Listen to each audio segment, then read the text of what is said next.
And it's Wednesday. Good morning, everybody. I'm Valerie Calhoun. It's May 29th. Yes, it is. I'm Ernie Freeman. We're at 7:29 Atomic Time. It's 69 degrees, and we're warming up a bit. But Ed tells us it's not going to. It might actually be chilly today, but maybe hot tamale. Boom. Maybe. I'm going to try and pretend I didn't hear that again for the second time. But truly, it may be chilly right now, Yeah, but it will really be Well, it's chilly in the studio. hot tamale. Yeah. It could be very comfortable for the rest of you. I'm not sure. Okay. Anyway, folks, here's what's happening.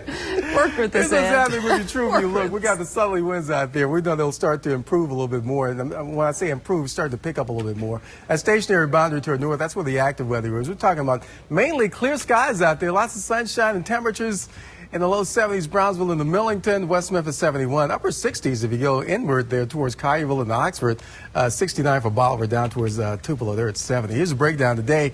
83 around noon, look breezy with those winds out of the south of about 10 to 15, 88 to maybe 89. Your top out temperature will introduce maybe a pop-up shower, kind of sunny clouds mixing. Where you get more clouds, there's a chance of maybe a pop-up shower, a little weak disturbance working its way through. Better rain chances tomorrow, but we'll find out about that coming up after your road patrol traffic. And Miss Heather York. Good morning, Heather. Good morning, Ed. Right now, we still have police on the scene of a wreck westbound 48 Canada Road. They've pulled it off to the right-hand side, but that's causing a rubbernecking issue out there. That's westbound Interstate 40 at Canada Road. We had a bus fire, 3rd at Bells. The fire is now out, but we still have the fire department on the scene as well as police. That's 3rd at Bells. And a brand new wreck on the ramp from northbound 240 to go eastbound on Walnut Grove Road. That's your Fox 13 Road Patrol traffic. I'm Heather York. First on Fox, it was a rough night. Bullets flying in the Bluff City again. Yeah, Memphis police are looking for the gun-toting thugs behind 2 overnight shootings. And Fox 13's Brooke Thomas has more. She joins us now. Hey, Brooke. Hey, Ernie. Hey, Val. Yeah, we're talking 2 shootings overnight and at least 3 people taken to the hospital. I'm standing at the 2800 block of Brewer Avenue. Let me step out of the way and show you. I mean, this happened just overnight, less than, I guess, 10 hours ago. There is police crime scene tape still on the scene. Here are the details that we have so far. Here on Brewer, 1 person was shot last night just after 11 o'clock p.m. That person was taken to the med. And as I mentioned, this wasn't the only shooting last night. A little before 11 o'clock, so before this shooting, right before this shooting, 2 people were taken to the hospital at 4455 Laird Drive. Now, both of those people were shot. They had to be taken to the med. As far as how any of these 3 people are doing, if they're women or men, anything about the shooters, police aren't releasing any of that information just yet, but stay with us. We'll bring you the details as soon as we get them. Reporting live in South Memphis, I'm Brooke Thomas. Good morning, Memphis.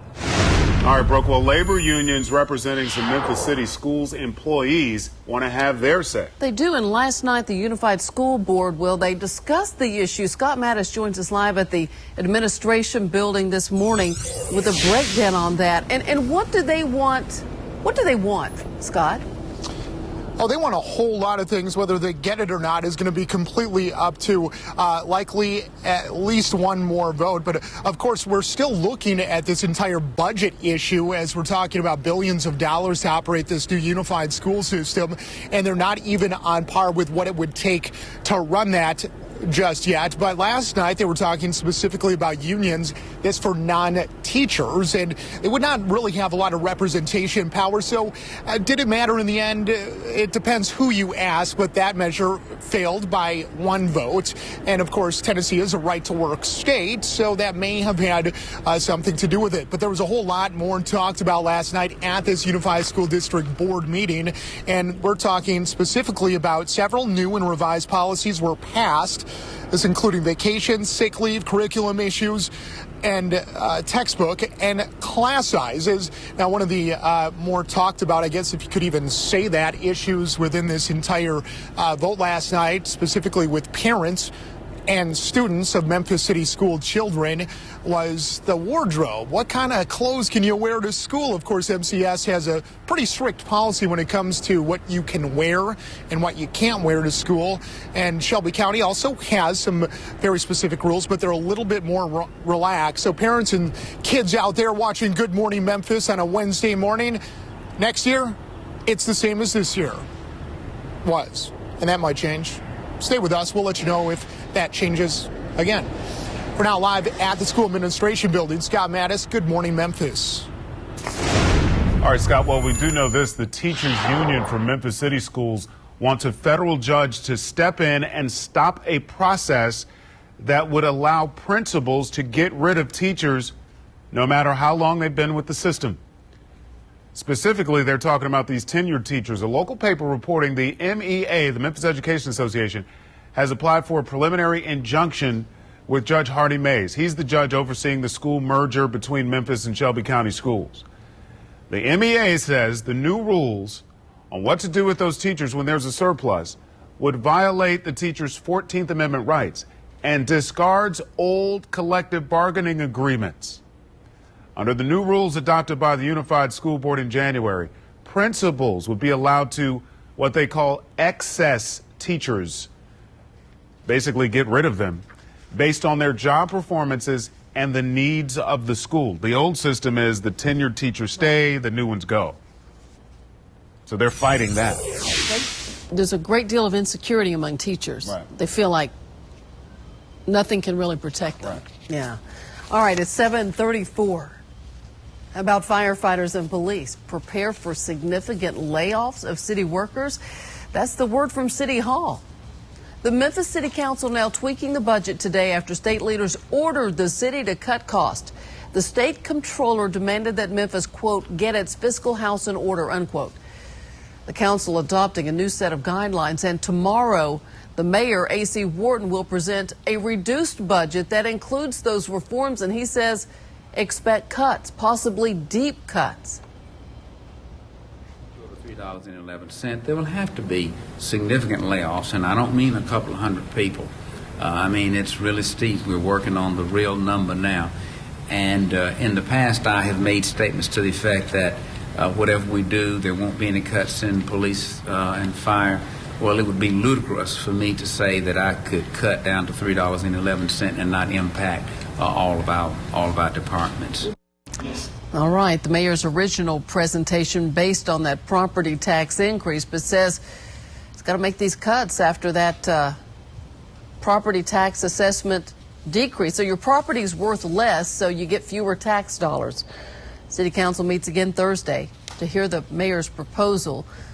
Budget deadline is June 4th.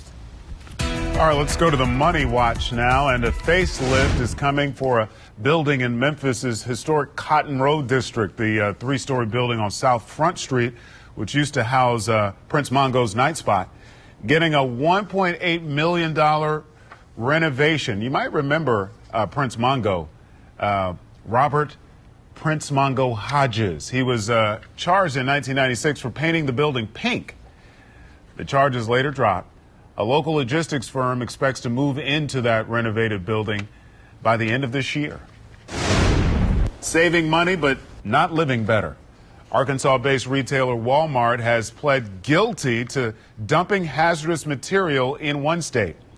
The company entering the plea yesterday in a San Francisco federal court. It is charged with misdemeanor counts of negligently dumping pollutants from the stores into sanitation drains across California.